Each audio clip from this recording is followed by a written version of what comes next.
ప్రభు అయిన యేసుక్రీస్తు నామంలో మీ అందరికి వందనాలు. ఈరోజు వాగ్దాన సందేశం మత్తయి సువార్త 25వ అధ్యాయం మొదటి 5 వచనాలు.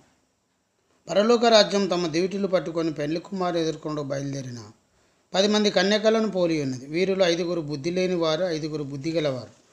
బుద్ధి లేని వారు తమ దివిటీలు పట్టుకొని తమతో కూడా నూనె తీసుకొని పోలేదు. బుద్ధిగల వారు తమ దివిటీలతో కూడా సిద్ధలో నూనె తీసుకొని పోయిరి.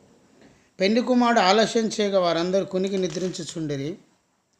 అర్ధరాత్రి వేళ ఇదిగో పెళ్లి కుమారుడు అతన్ని ఎదుర్కొని రండి అని కేక వినబడను. అప్పుడు ఆ కన్యకలందరూ లేచి తమ దివిటీలను చక్కపరిచిరి. కానీ బుద్ధి లేని ఆ కన్యకలు తమ దివిటీలు ఆరిపోచున్నవి కనుక మీ నూనెలో మాకు ఇవ్వడని బుద్ధిగల వారిని అడిగిరి. అందుకు బుద్ధిగల కన్యకలు మాకును మీకు నిధి చాలదేమో, మీరు అమ్మవారి యొద్దకు పోయి కొనుక్కోండి అని చెప్పిరి. వారు కొనబోచుండగా పెళ్లి కుమారుడు వచ్చినప్పుడు సిద్ధపడి ఉన్న వారు అతనితో కూడా పెళ్లి విందుకు లోనికి పోయిరి. అంతటా తలుపు వేయబడిన తర్వాత తక్కిన కన్యకలు వచ్చి, అయ్యా అయ్యా మాకు తలుపు తీయమని అడగగా అతను మిమ్మల్ని అరగనని మీతో నిశ్చయంగా చెప్పు. ఆ దినమైన గడియ అని మీకు తెలియదు కనుక మెలుకోగొండి ప్రార్థన చేయండి. ప్రభువుకు స్తోత్రం. దేవుని బిడ్డలారా, ఇక్కడ చూస్తే పరలోక రాజ్యము 5గురు బుద్ధి లేని కన్యకలు 5గురు బుద్ధిగల కన్యకలను పోలి ఉన్నది. బుద్ధి లేని వారు దివిటీలో నూనె తీసుకొని పోలేదు, బుద్ధిగల వారు నూనె తీసుకొని పోయారు. బుద్ధి లేని వారు కునికి నిద్రిస్తున్నాడు. ఇక పెళ్లి కుమారుడు ఎప్పుడు వస్తాడో అని.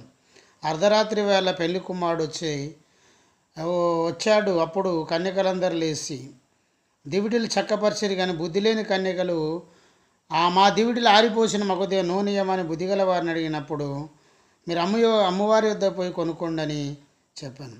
వారు కొనబోచున్న పెళ్లి కుమారుడు వచ్చినప్పుడు సిద్ధపడిన వారు అతనితో లోపడిపోయారు.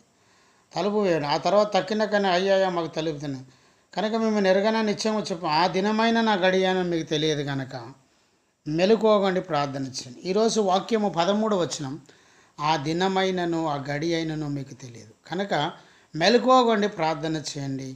పరలోక రాజ్యము 5గురు బుద్ధిగల కన్యకలు 5గురు బుద్ధిగల కన్యకలను పోలినది.